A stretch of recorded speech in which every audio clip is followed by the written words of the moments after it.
I hereby call the Police Oversight Commission meeting to order on Thursday, February 12th, 2026 at 5 p.m. Madam Secretary, please conduct roll call. Commissioner Garonski? Here. Commissioner Mejia? Here. Commissioner Perea? Here. Commissioner Said? Here, thank you. Commissioner Vega? Vice Chair Castillo-Lofton? Chair Carpenter? Here.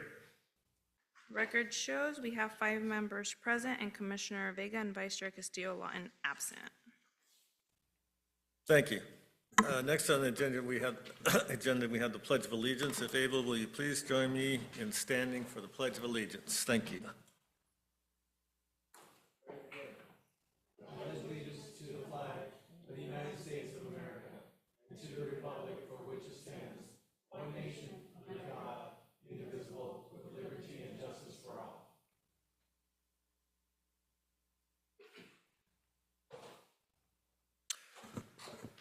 Okay, next on the agenda is the public comments. Next, we have the public comments section.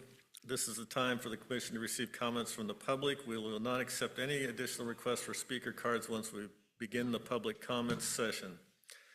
If you have not already, please submit your request to the recording secretaries. Speakers will have 3 minutes to speak. Madam Secretary, do we have any public speakers? Yes, Chair. At this time, we have 5 in-person speakers and 1 potential person online. The first speaker is Abraham Q.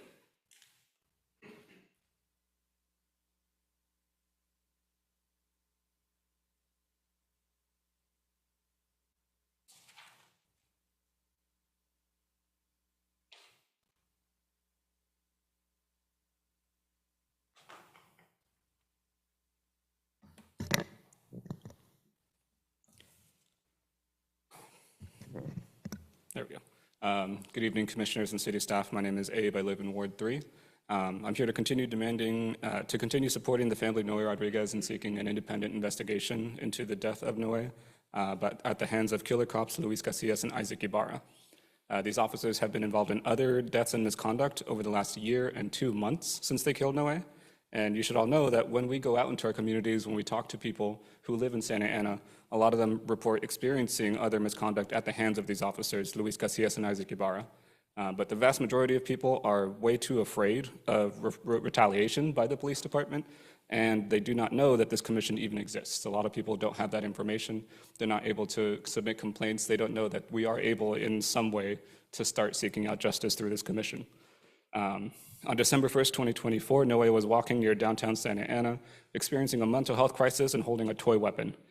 Calls to 911 reported that he was outside Casa Linda Furniture, where officers Luis Casillas, badge number 3755, and Isaac Ibarra, badge number 3178 of Santa Ana PD, found him.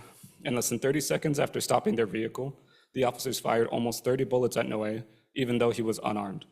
The officers also only issued orders in English, despite 911 calls describing Noe as Hispanic and the existence of a significant population of monolingual Spanish speakers in the city of Santa Ana. The first 911 call came at 5:08 p.m., with the following call at 5:31. During this time, Noe did not harm anyone, and he walked through a very busy area of downtown Santa Ana during heavy traffic hours. Despite this information, the department and the officers did not attempt to de-escalate the situation or effectively communicate with Noe. After the officers discharged their weapons at 5:32 p.m., they did not give medical attention to Noe until after firing another 40 millimeter less lethal launcher and handcuffing his severely injured body. Body camera footage shows that life-saving measures were being taken at 5:45 p.m. with CPR, but paramedics still did not show up until even later. As of today, the department still has not provided an autopsy report to Erica or her attorneys. Mayor Valerie Mesqua has also shown significant bias in favor of the officers and their actions, claiming that they have a right to due process during this investigation that they did their jobs. But both the Mesqua and the officers denied the same right to due process to Noe. Although he had previous contact with SAPD, Noe did not have a history of violent crime or harming anyone. We need an independent investigation to stem this pattern of violence inherent to Santa Ana PD, and we demand justice for Noe Rodriguez. Thank you. The next speaker is David Pulido, followed by Steph.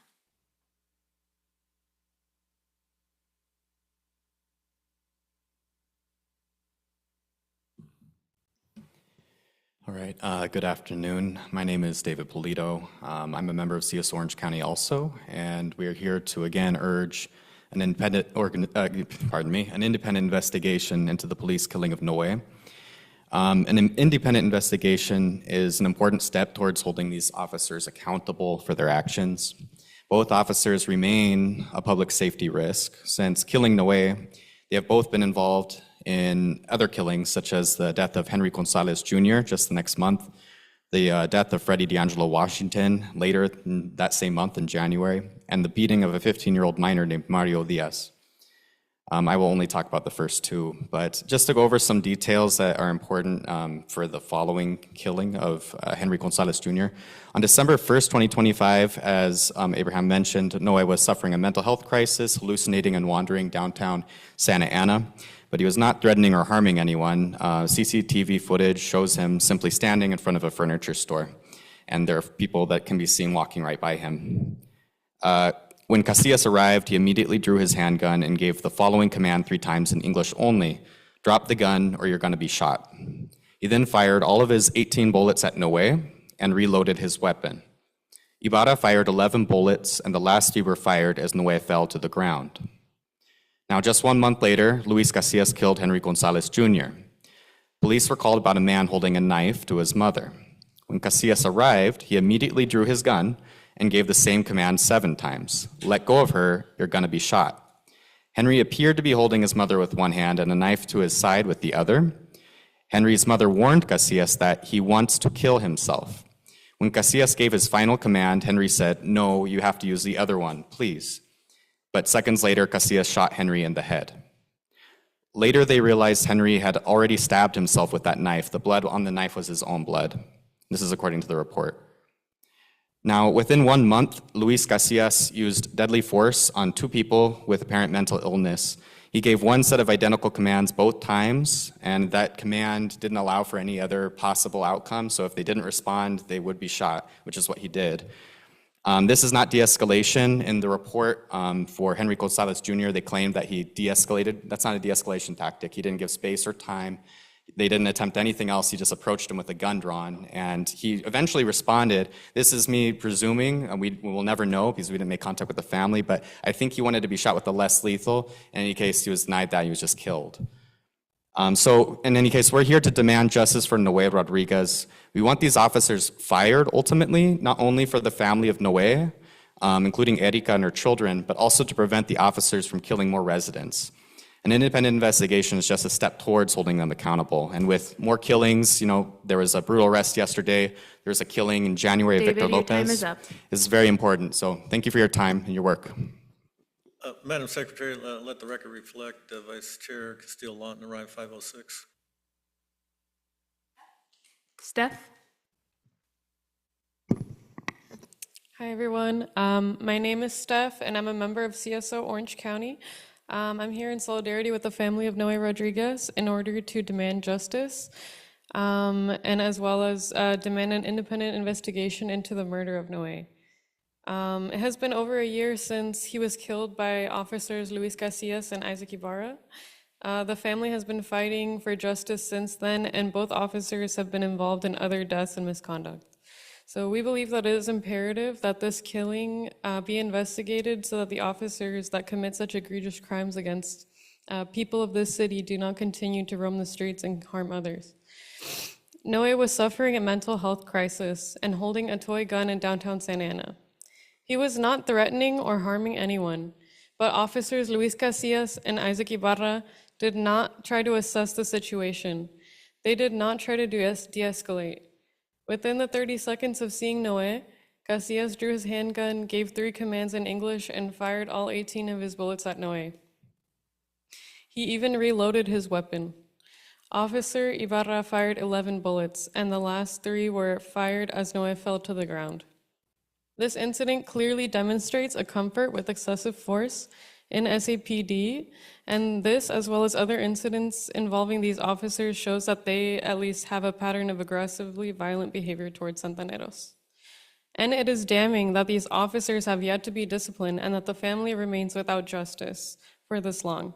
It speaks to the normalization of police violence in this city and that nothing has been done up to this point. We demand that this change immediately, and this should start with an investigation into the murder of Noe by this commission. Thank you. The next speaker is Matthew Compton, followed by Bulmaro Vicente.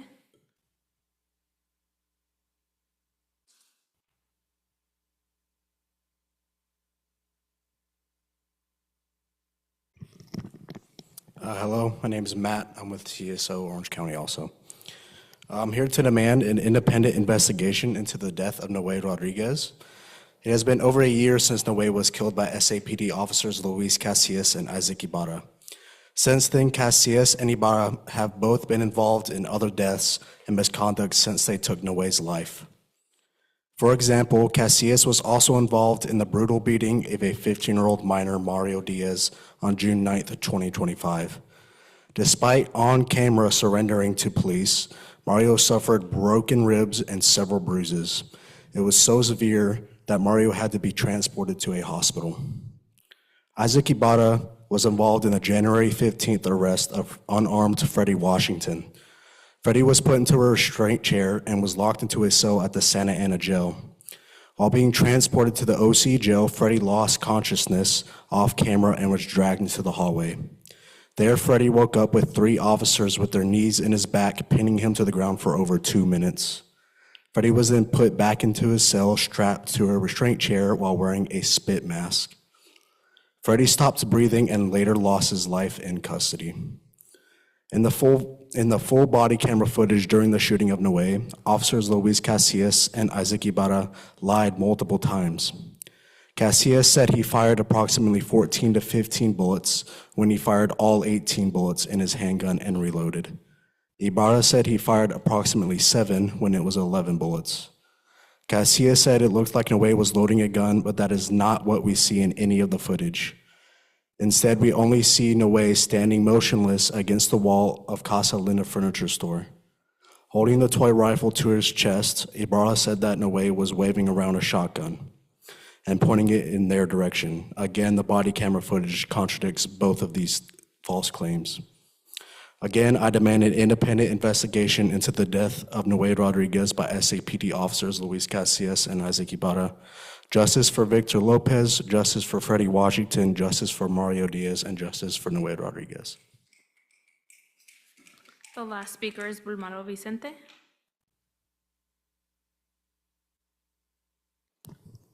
Hi, Commissioners. My name is Bulmaro Vicente. I serve as the Political and Policy Director for CHISPA, and I'm here to urge you all to vote in support of item 4. I also want to commend this commission for what is hopefully its first major policy victory with the U visa recommendations. CHISPA was part of the effort to establish this Oversight Commission, and our attention was exactly what you demonstrated here: engaging community partners, incorporating expert input, and translating those recommendations into real policy change. I also want to thank the staff for moving this forward in a timely manner. Thank you to the new director for helping guide this process, Jack for his leadership, and to the entire city manager's office for working collaboratively to bring those recommendations at this point. I hope this process becomes a blueprint for the commission approaching future issues, centering community voices, consulting experts on the ground, and strengthening transparency and accountability in every policy you review. This victory is especially important because across the country, police oversight boards are being weakened or dismantled. But here in Santana, our commission remains strong. It remains investigatory. It retains the power to recommend discipline, and it continues to make substantial policy recommendations. Despite efforts by some to limit this commission, you all are moving forward, and that matters. Thank you to the commissioners, particularly Commissioner Mejia for her leadership, staff, and community partners who helped make this possible. We hope this is just the first of many meaningful victories from this commission. Lastly, I stand in solidarity with my comrades here in seeking justice and accountability for Noe Rodriguez. While oversight commissions cannot replace or interfere with the Department of Justice criminal investigations under AB 1506, they are explicitly permitted to conduct parallel administrative and policy-focused reviews. This includes examining whether department policy was followed, whether training and supervision were adequate, and whether broader systemic failures contributed to the incident. Thank you. Chair, that concludes the public speakers. Thank you. Couple of administrative items before we move on to the consent calendar. We had a request for an acronym list. I'm just wondering how that's coming along.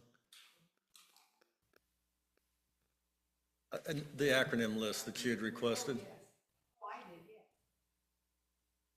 Yes, it's in the process, and just, I avoided all the acronyms in today's PowerPoint, but it's in the process. Okay, thank you. And I'd like to make a motion for the minutes before they're approved. There was no reflection of my comment about the request for information in there, so I'd like to have that added to the minutes before they're approved.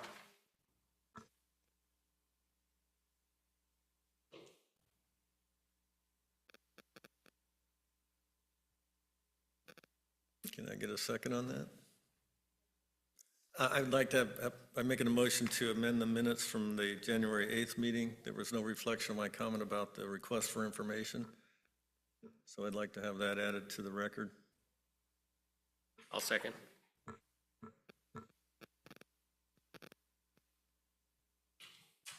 We could do it all in one vote under the consent calendar as amended. However you want to do it. Okay, so if I could get a motion to approve the consent calendar as a whole? I'm sorry?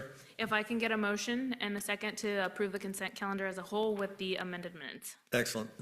I'll make the motion. I'll second it.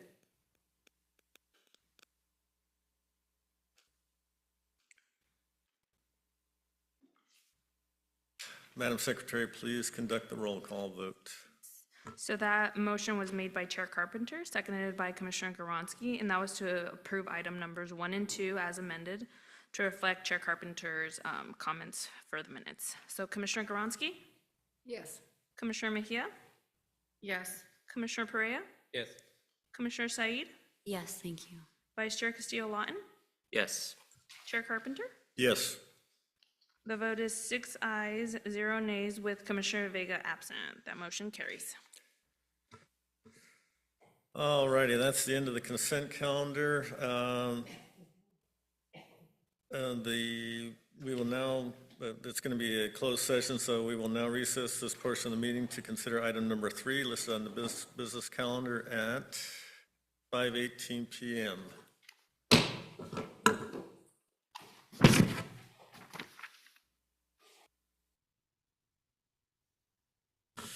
I hereby reconvene the Police Oversight Commission meeting to order at 9:09 p.m. Assistant City Attorney, do you have anything to report out of the closed session? Yes, I do. Thank you, Chair. In closed session, the commission reviewed 4 citizen complaints. Of those 4, the commission decided by vote to take no action as to 3 of the complaints, and the commission decided by vote to take action and to direct the Oversight Director, Jack Morse, to investigate one of those complaints. Thank you. Next on the agenda is a business calendar. Item number 4 pertains to the city manager's response to U-Visa certification procedure recommendations. May we have a staff report? Hello, Police Commissioners. Tonight, the night that many of us have anticipated and waited for a long time. Tonight you have before you a revised U-Visa process that reflects input from the Commission, outside stakeholders, city staff, and myself. As you know, the U-Visa policy outlines protocols SAPD will follow when considering the initial stages of applications for U-Visa status. The U-Visa process provides immigrant crime victims and other qualifying individuals an opportunity to obtain temporary legal status and protection against deportation. By way of background, on May 8, 2025, city staff presented the U-Visa procedures to the Commission for review and input. During this meeting, the Commission requested additional presentation from third-party stakeholders. At the July 10, 2025 meeting, the Commission heard a presentation from the Public Law Center and the Immigration and Deportation Defense Clinic at the Western State College of Law. At the August 14th meeting, the Commission heard a presentation from the Orange County Rapid Response Network and the Orange County Justice Fund. Based on feedback from these organizations and the commission, I drafted various recommendations to the U visa policy that includes more information regarding who may qualify for a U visa and factors to consider when reviewing a U visa application. On December 11th of 2025, the commission approved the recommended procedures, and I transmitted them to the city manager's office. On February 5th, 2026, the city manager issued a response to the recommendations, accepting the commission's recommendations with minor language modifications. These changes are included in red line as an attachment to the agenda for tonight's meeting. If the commission is dissatisfied with the city manager's response, the commission may submit its recommendations to the city council. However, my recommendation is that the commission approve this version of the U visa policy, at which point the city manager will direct the Santa Ana Police Department to implement the revised policy. Thank you. All righty, thank you. Now, we have any questions or comments by commissioners? I'm sorry, start on the right, Commissioner Guronsky.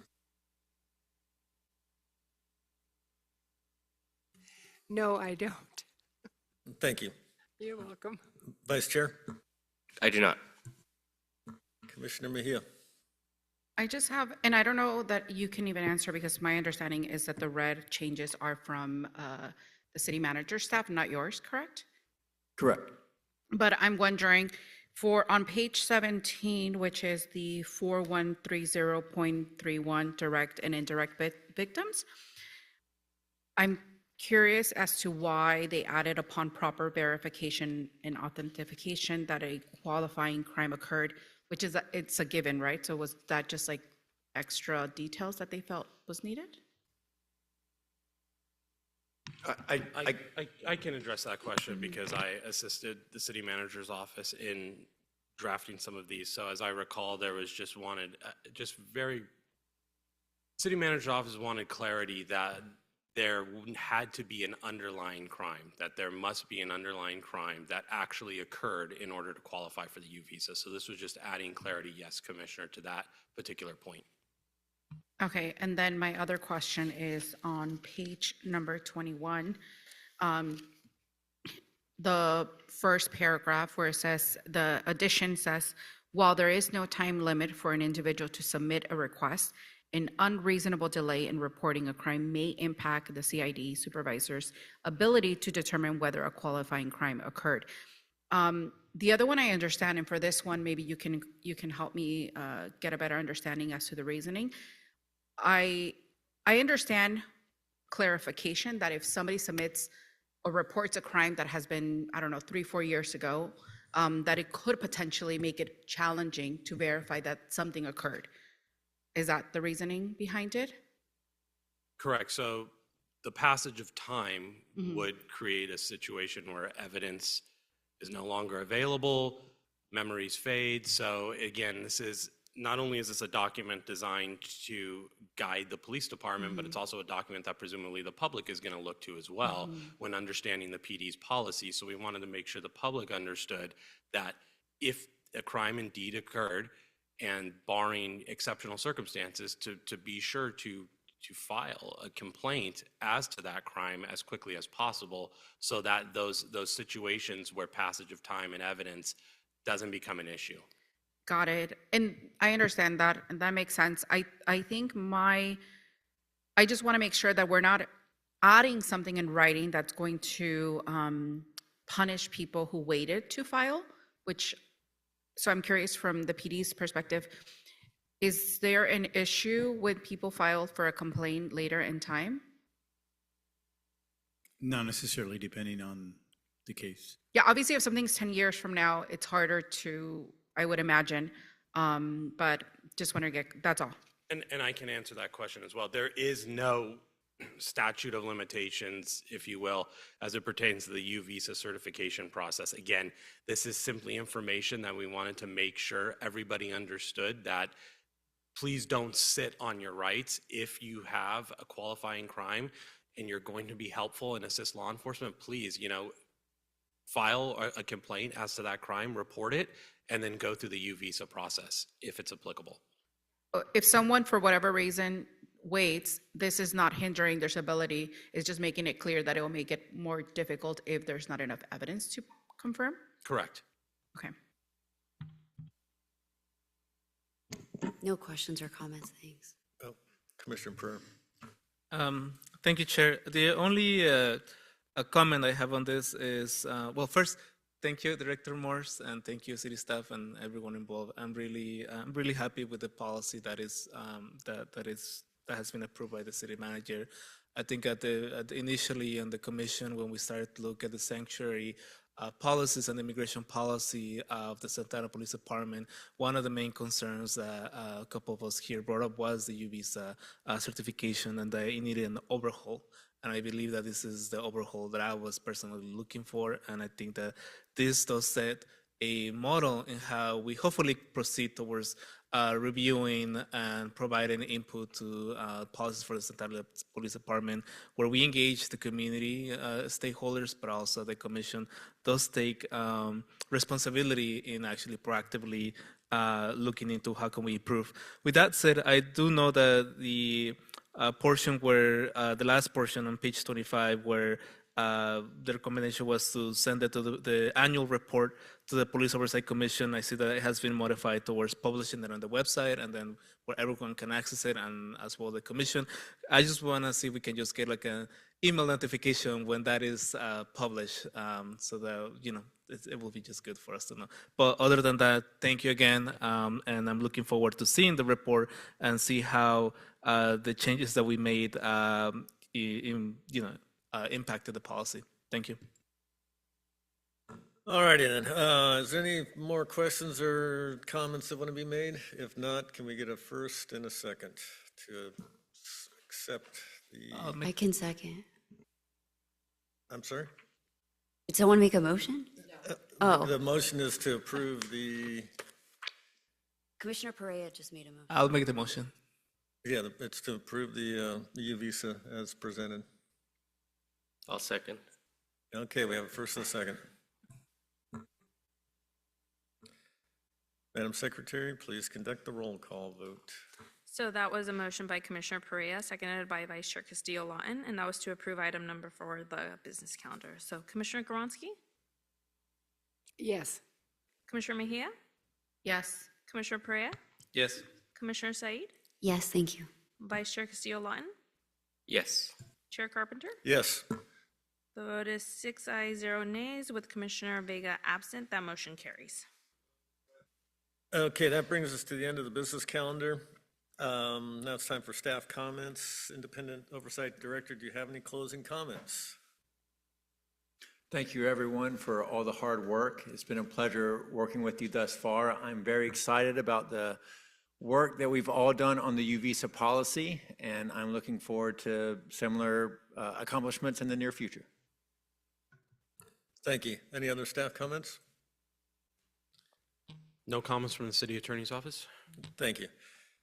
All righty, now there are the Police Oversight Commission member comments. I'm sorry? Oh, I'm sorry. Do we have a comment over there? Yeah, you got to speak up, man. You just blew right past us. We just happy to report that we hired 4 new officers, finished the academy about a week ago, and the chief officially swore them in today. So we got 4 new Santa Ana police officers coming on board, and they'll be starting their field training program here right now, ASAP. So, All right, thank you. You're understaffed, so you can jump in there anytime, man. All right, now it's time for commissioner comments. We're going to start with Commissioner Pereira. No comments. Thank you. Commissioner Syed. Commissioner Mejia. I just want to thank staff and everyone here for working really hard on the U-Visa, and I think that this is just like setting the precedent of the great work that the commission can do. Commissioner Gronsky. What amazes me is to sit there, where I do not have a law background, but have always been interested in law, to sit there in that room and listen to the knowledge that you gentlemen and ladies have about the law and how you help make the law, and you dig in to see where is there a flaw. But I'm just amazed and very impressed with everybody in that room, all you law people. Okay. That's it then. I enjoyed the evening too very much. I'm looking forward to next month. Thank you. Vice Chair. I just want to thank everybody for their hard work tonight. It's been a long night, and everybody is taking their role very seriously and really trying to make make a difference. And that's it. Thank you. Thank you. Yeah, I'm happy to see that the city manager approved our recommendations and this finally did get implemented. I think it's a wonderful thing. Yeah, again, thanks to everybody on the commission. It's been a very long evening, and thank you for a wonderful evening in that fact. And yeah, that's it for me. I'm going to call it. The next Police Oversight Commission meeting is scheduled for Thursday, March 12, 2026 in the council chamber at 5 p.m. I hereby adjourn the meeting at 9:22 p.m.